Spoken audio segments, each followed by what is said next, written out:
I'd like to talk to you about metacognitive reading.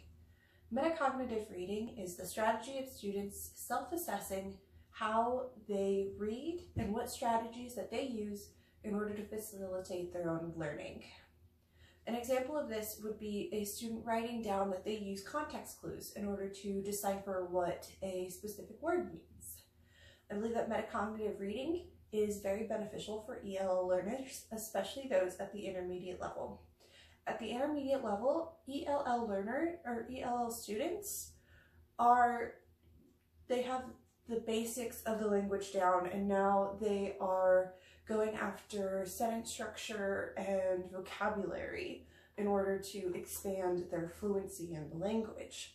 And by thinking about the ways and the different tactics that they use in order to facilitate their own learning, then they can find the little different things that help them, and they can self-assess whether or not they are understanding the material or if they need additional help from another peer or perhaps even the instructor.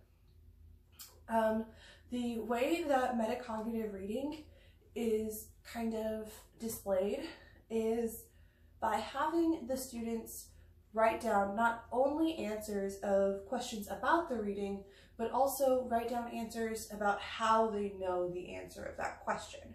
For instance, I deciphered that this vocabulary means blank.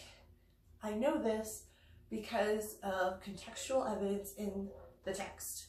Or I know that, let's say, Poe was a Gothic writer because whenever I have previously read Gothic literature, there are similar comparisons. So I think that metacognitive reading is a very beneficial tool, and it has a lot of strengths to it. For instance, if you self-assess yourself and you know exactly what you're doing right and exactly what you're doing wrong, you're more likely to think less on what you're doing right and focus more on what you're doing wrong. Like, for instance, you realize that you are very much a auditory learner. You know, visuals you don't quite get, but if somebody explains it to you verbally, you get it just like that. And it's difficult to do that kind of thing when you are asked to look at a graphic organizer or a visual aid. You're not visually driven, so while you can fill out the information, it doesn't really help you.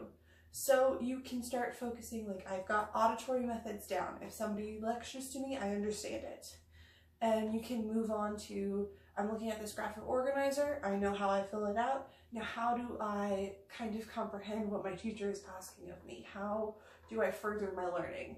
And this is important for ELL students, as since they are still learning the language, they really need to focus on not only learning the language, but the content that the teacher is trying to teach. Thank you.